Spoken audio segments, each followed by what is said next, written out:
Ahoj, vítam ťa pri mojom najnovšom videu. Opäť som spravila tú chybu, ale za mňa je to skôr šťastné rozhodnutie. Ísť sa pozrieť na výpredaje do Textile Houseov. Väčšou chybou však bolo to, že som tam bola dvakrát. Najprv s jednou kamarátkou a potom s druhou kamarátkou. A obe tieto lovecké dni boli úspešné. Však posúď sama. Ale ja sa to teším, pretože mám dosť veľa krásneho oblečenia, ktoré mi ešte stále v šatníku chýbalo. Posledný asi rok a pol mám také obdobie, že sa snažím dobudovať nejaké medzery, ktoré tam sú. Snažím sa doskúšať aj nové veci, takže mi v tom šatníku pochopiteľne niektoré veci chýbajú, ale vďaka Textile Houseu sa táto diera stále zmenšuje.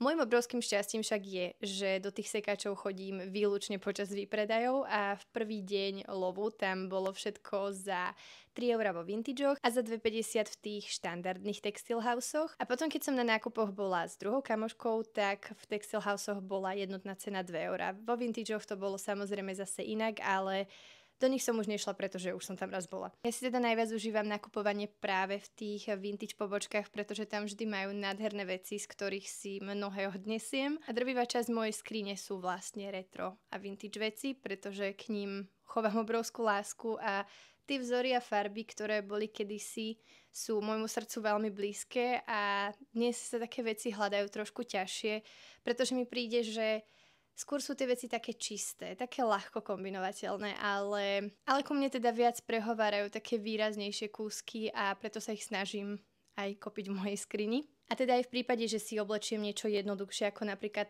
túto mikinu, tak sa snažím doplniť ju nejakými výraznejšími šperkami a niekedy práve aj tie výrazné a farebné a vzorovené veci ešte dotiahnem nejakým gíčoidným šperkom. Ale to som proste ja a tak sa mi to páči, preto sa tak obliekam a preto to tak nosím a preto vlastne milujem sekáče. Pretože práve vďaka ním mám tú možnosť takéto veci vôbec v šatníku mať a nenechať tam všetky výplaty. Bez toho, aby to stálo nejako veľa peňazí. Ale z čoho sa tiež teším je to, že som sa k tomuto videu konečne dokopala, pretože už asi týždeň mám všetky tie veci na zemi, pretože najprv som chcela natočiť video, až potom to všetko poprať a uložiť do skrine. No a teraz si ten čas, kedy to všetko natočím, následne to budem môcť všetko poprať a potom to budem môcť všetko uložiť do skriň a budem sa to mať kde pohnúť, takže je to win-win situácia. No a trošku som sa zakecala, takže myslím si, že je vhodná doba na to, aby som ti tie kúsky ukázala. Problémom, prečo si z tých sekáčov vždy odnesiem až tak veľa vecí, je hlavne to, že ja nemám nejaký ten svoj jednotný štýl, že by som sa obliekala len do čiernej a išla si proste emo, alebo by som sa obliekala len do niečoho farebného a neviem úprimne, aké má takýto štýl pomenovanie, ale jednoducho, že nemám jeden vyhradený štýl, ktorý len nosím, pretože ja si v jeden deň rada v jeden deň oblečiem farebnú retro košelu s retro voľnými džínsami a na ďalší deň som celá v čiernom. Potom príde ďalší deň a ja sa rada oblečiem do takého viac kancelárskeho štýlu. Potom sa zase zobudím a mám chuť na šaty. Potom sa zase zobudím inokedy a mám chuť na kravaty. Jednoducho v tom je to dosť náročné, ale ja som za to rada, pretože tým pádom nemám žiadne medze toho, čo by som si mohla alebo už nemohla obliecť, pretože idem podľa pocitov a podľa toho, čo sa mi páči a čo v mojej hlave k sebe ide a ladí a hlavne podľa toho, v čom sa cítim ako ja. No a niekedy som to ja emo a niekedy som to ja kancelária a niekedy som to ja farebné všetko a niekedy som to ja teplaky. A predtým som to často vnímala ako problém, ale myslím, že som sa s tým celkom stotožnila a dáva mi to voľnosť. Takže to vlastne vôbec nie je také zlé. Pôjdeme si postupne a spravila som si kvopky, čo som kúpila v ktorom sekáči a za koľko. A toto je teda prvý kúsok, ktorý som kúpila v klasickom sekáči v deň, keď bolo všetko za 2,50. Je to M-ko a keďže vršok nosím skôr S-ko alebo XS-ko, tak som si najprv myslela, že mi to bude veľké, ale prekvapivo mi celkom sadlo, takže to číslovanie asi bude trošku menšie. Ale celkom sa z neho teším, pretože mám veľmi rada tie holé ramená.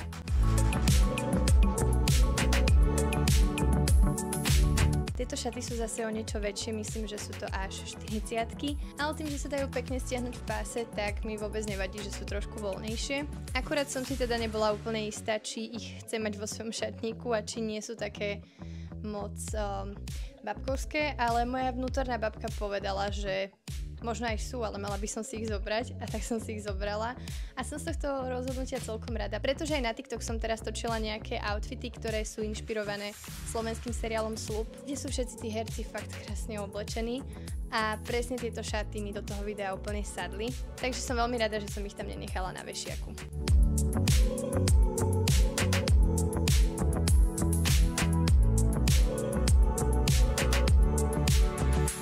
pri týchto šatách som váhala, či do nich ísť, ale nakoniec som sa rozhodla, že to vyskúšam a tak som si ich zobrala, pretože na jeseň s vysokými čížmami budú úžasné. A asi by som to ľutovala, keby som si ich nevzala. A ešte za 2,50.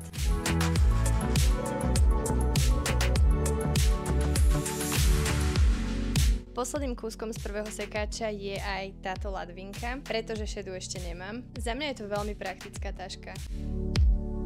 V druhom sekáči som našla len tento modrý top, ale bola som z neho nadšená, pretože tento odtieň modrej mám fakt rada a je to niečo úplne obyčajné a jednoduché, čo sa dobre ladí k tým všetkým šialenosťam, čo mám v šatníku. A navyše tento kriklavý odtieň modrej je môj obľúbený a páči sa mi, ako to vyzerá s mojimi vlasmi. Aj keď teda hovorí sa, že zelená a modrá pre somára dobrá, ale tak asi budem ten somár, no. A ďalej tu z prvého dňa máme práve moje najobľúbenejšie vintage sekače a môjim prvým lookom je táto krásna vintage košela. Ja som strašne košelový typek, takže tých košel mám fakt milión a stále ich doplňam a stále ich zbieram a zároveň ich nosím úplne najradšej, pretože môže to byť celá tá vrchná vrstva ako top alebo tričko, ale zároveň to môže fungovať aj ako sveter alebo kardigán, keď si pod to dáš nejaké tričko a v mojom šatníku to teda celkom funguje. A ešte som teda zabudla asi tak na milión spôsobov, na ktoré sa dá uviazať.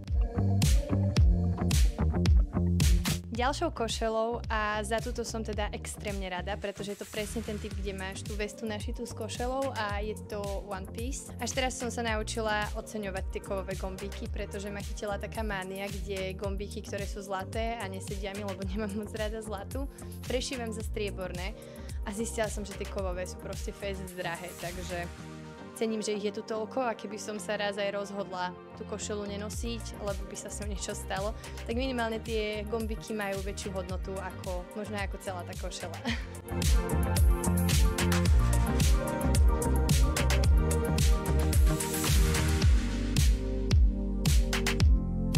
Budem sa opakovať, ale poviem to asi milióntykrát, že šedú farbu proste milujem. A podarilo sa mi nájsť takúto úplne basic mikinu na zips. Rozmýšľala som nad tým, že tá dĺžka je fakt od veci a nepáči sa mi a určite by som ju takto nenosila a chcela som ju teda kropnúť, ale zistila som, že na boku má takú gumičku, cez ktorú sa dá stiahnuť a tým pádom ju nemusím strihať. Ok, práve som zistila, že na dvoch bokoch má tú gumičku, čo je vlastne ešte lepšie.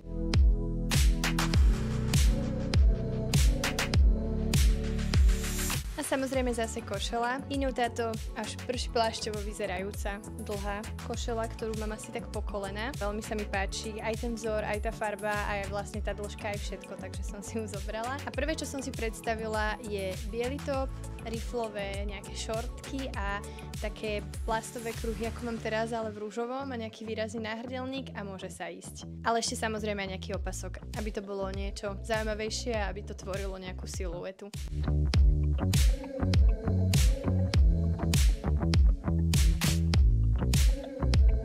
Milujem tieto staré, farebné a vzorované svetre. Pri tomto si stále nie som úplne istá, či je to moja kombinácia farieb a či sa v tom cítim úplne OK, ako ja. Ale vzala som si ho a v prípade, že by som si to rozmyslela, stále ho jednoducho viem posunúť ďalej. Ale musím ešte zistiť, či som s ním stotožnená alebo nie. Každopádne tých farieb je tam veľa a to je niečo, čo ja mám strašne rada, takže ani nechápem, prečo s ním vôbec moja hlava má nejaký problém, ale možno na to časom prídem. Môžeš mi kľudne napísať, čo si o tom myslíš a či si ho mám nechať alebo nie. No a keďže sa mi tak veľmi páčila tá vesta s tou košelou a všeobecne tá myšlienka toho nosiť tie vesty na tých košeliach a keď som teda v druhom vintage sekáči našla túto vestu, tak ma to strašne potešilo, pretože som pod ňou hneď videla tú bielu košelu. Je fakt krásna, má na sebe veľa kvetov a skôr také tlmené farby, ale veľmi sa mi páči. A tak sa úspešne presúvame ku dňu číslo 2. Ako prvý kúsok z klasického sekaču, už vlastne teraz budú len veci z klasických sekačov, ktoré v ten deň stáli 2 €. Tak ako prvý kúsok tu mám takéto sako. Vypchávky ako zvyčajne z neho asi pôjdu von a keďže mám v pláne učiť sa šiť a začať aj tými jednoduchšími vecami, ktoré by som možno zvládla aj že takmer hneď, tak som si toto sako zobrala s tým, že by som ho chcela kropnúť, aby bolo približne niekde potiaľto. Uvidíme, či sa mi to podarí, dúfam, že áno. Ale vlastne sa mi celkom páči aj také dlhé, takže si to ešte musím premyslieť.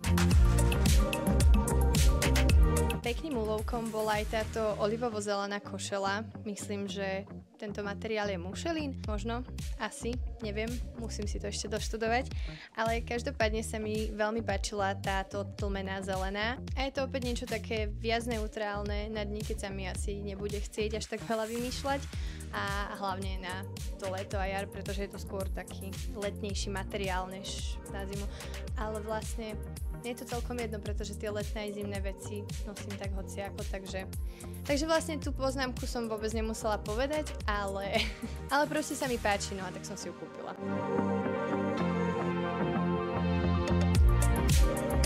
Moju vnútornú babku zaujalo aj toto tričko, má tu také celkom zaujímavé výkroje a je to síce dosť vzorované, ale nie je to veľmi farebné, takže aj tento typ oblečenia som si potrebovala doplniť a hlavne ja tých tričiek s dlhým rukavom až tak veľa nemám, pretože ich až tak nenosím. Ale toto je pekné a ešte aj z veľmi príjemného materiálu, myslím, že to bude bavlna, takže ho budem nosiť určite veľmi rada. Takže som celkom rada, že som ho našla.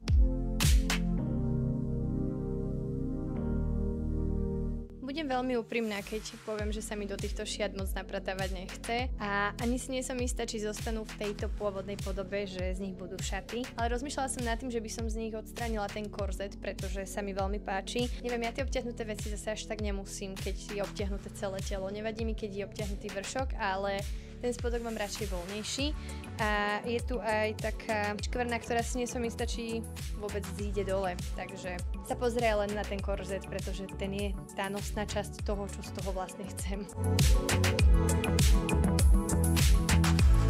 Košela samozrejme, ale táto vyslovene kričala moje meno z toho vešiaka, pretože fialová bola pred zelenou moja absolútne top 1 farba, teraz je to hlavne teda zelená, ale stále lásku k tej fialovej prechovávam a to, aký odtieň fialovej v kombinácii s tou tmavo-modrou alebo čierno-šedou, nie som si úplne istá. V kombinácii tých farieb sa mi tá košela veľmi páčila, dokonca je aj že veľmi veľká a tak bude vhodná aj pre môjho manžela, ktorý sa jej tiež celkom potešil, tak som ju teda kúpila na Mobom. Je super, no. Čo mám k tomu povedať?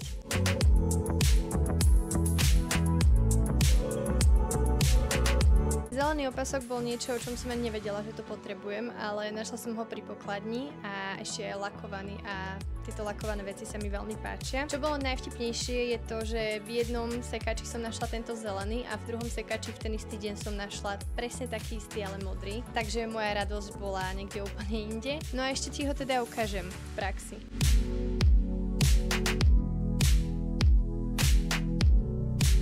Jediným problémom je, že je tam menej dierok, než by som potrebovala a to mi pripomína, že som si chcela objednať dierkovačku, takže dúfam, že si ju po tomto videu konečne objednám. Ale zatiaľ sa to dá riešiť, myslím, že som to videla niekde na TikToku, že tú blbosť, ktorá ten opasok drží, tú paličku, jednoducho len dáš nižšie a ten opasok to celkom drží, takže tú dierkovačku, ale nestále to asi budem potrebovať. No každopádne to funguje takto. Jedným z nejakých ďalších elementov, ku ktorým chovám lásku, je aj čierna riflovina, ktorá je prešívaná bielou niťou a táto úplne mini kabelka len na kľúče, servítky, peňaženku a mobil do ruky mi učarovala.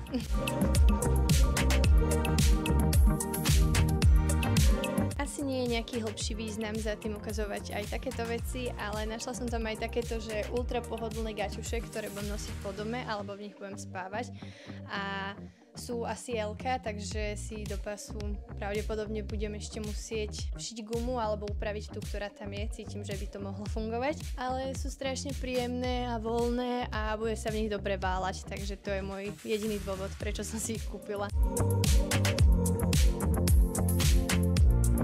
Tým som teda vyčerpala prvý sekač druhého dňa a idem na druhý sekač druhého dňa. Najskôr tu mám takéto ultra gigantické, veľké, dlhé šaty, na ktoré ma nahovorila opäť moja vnútorná babka. Sú veľmi pekné, sú veľmi pohodlné, sú veľmi dlhé, dá sa v nich super skryť, vyzerajú fajn, aj keď sú takto voľne oblečené, hodené na tele, ale myslím, že to bude dobre vyzerať aj s nejakým opaskom. A v tomto sekači som aj našla taký opasok, ktorý je ešte aj modrý, takže to skúsim aj s ním. A inak to je presne ten, o ktorom som hovorila, keď som držala ten zelený, že som našla aj modrý a tiež je lakovaný a tiež je krásny a tiež je mi veľký, ale je perfektný. A k tým šatám je tiež perfektný, takže asi sa zhodneme na tom, že to nebola taká zlá kúpa. Štve ma trošku to, že ti na tom zábere úplne neviem ukázať celé tie šaty, pretože neviem, kam až by som ten ring light mala posunúť, ale predstav si, že sú až po zem. Akože, že sú takto dlhé. Tie biele ponožky k tomu si nevšimaj, lebo sa k tomu moc nehodia, ale nechce sa mi tu chodiť v topánkach. No som si mi spokojná. Čo si o nich myslíš ty? Potom som našla aj takýto kabátik alebo lomeno šaty, ktoré zase keď stiahnem opaskom, tak budú vytvárať krajšiu siluetu a budú vyzerať o niečo lepšie, zároveň to bude fajn vyzerať ako taký jarný ľahučký kabát a opäť je to tak staro, retro vyzerajúce, takže sa mi to hodilo do šatníka a ešte ti ich ukážem z rôznych strán.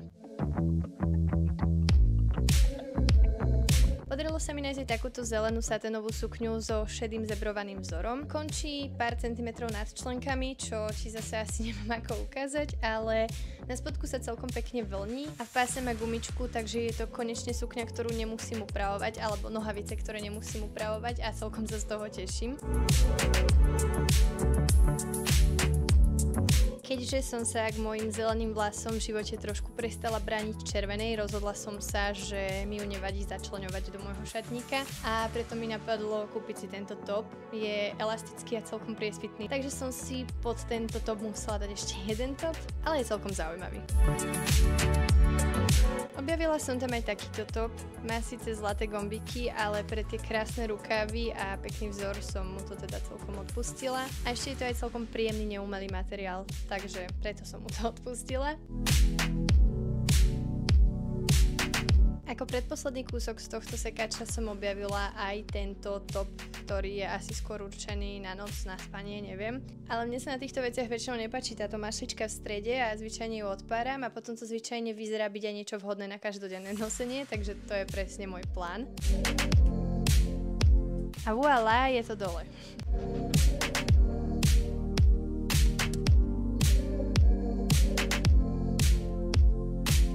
A takým bonusovým kúskom z tohto sekáča je táto platenka, pretože už som do čoho nemala dávať tie veci. A tam uvažujem nad tým, že to logo Flying Tiger odpáram, aby bola iba taká bez vzoru, bez nápisu, bez všetkého, teda bez vzoru. Aby bola len taká bez nápisu, proste čisto vzorovaná.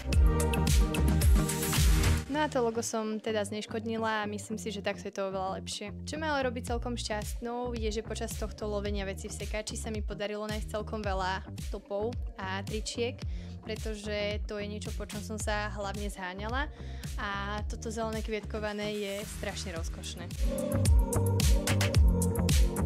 Našla som aj takýto poklad, ktorý absolútne kričí leto a pláž, ale stále si nie som istá, či som ho obliekla úplne správne, pretože by tam bolo viac možností toho, ako si interpretovať to, ako sa to má obliecť, takže dúfam, že toto je ten správny. No, každopádne sa mi veľmi páči a je elastický, takže mi aj veľmi pekne sadol a teším sa kvôli nemu na letnú dovolenku.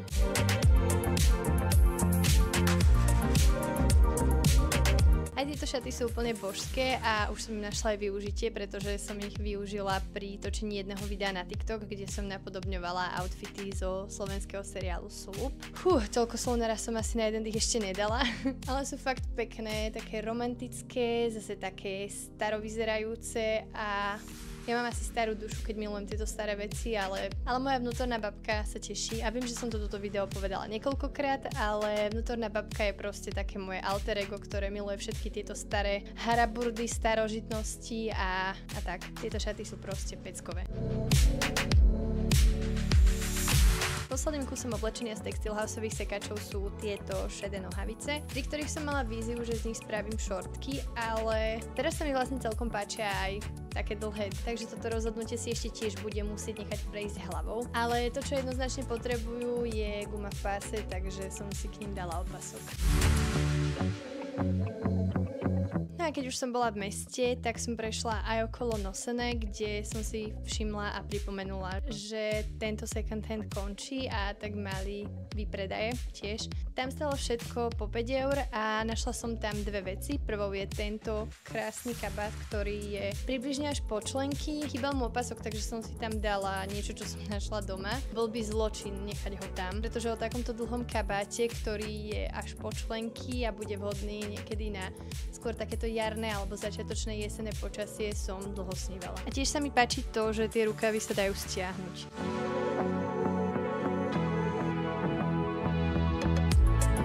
A mám tu teda posledný kúsok tohto haulu a sú ním tieto Wednesday šaty. Pozerala som sa po nich v čiernom prevedení, pretože už na mňa vyskakovali na Facebooku a na Vinted, ale väčšinou to boli menšie veľkosti a ja tie obťahnuté veci moc nemusím. Tieto sú MK alebo až LK s tým, že keď sa stiahnu opaskom, tak to bude vyzerať super. Predstavujem si k tomu klasicky nejaké podkolienky a také tie lakované bodky. A tým, že sú šedé, tak som rada, že som počkala a nemám už doma aj tie čierne. Takže tento úlovok je tiež niečo, s čím som veľmi spokojná. Ak si sa dostal alebo dostala až sem, tak ti gratulujem. Dúfam, že sa ti toto video páčilo a keby si chcel alebo chcela vidieť viac takýchto videí, tak mi môžeš dať odber a tak sa uvidíme aj pri nejakom ďalšom. Do komentára mi tiež môžeš napísať, ktorý z týchto kúskov sa ti páčil najviac a prípadne aj ten, ktorý by si domov nikdy neodniesol alebo neodniesla. A tým sa s tebou aj rozlúčim a budem dúfať, že sa uvidíme aj na budúce. Ahoj!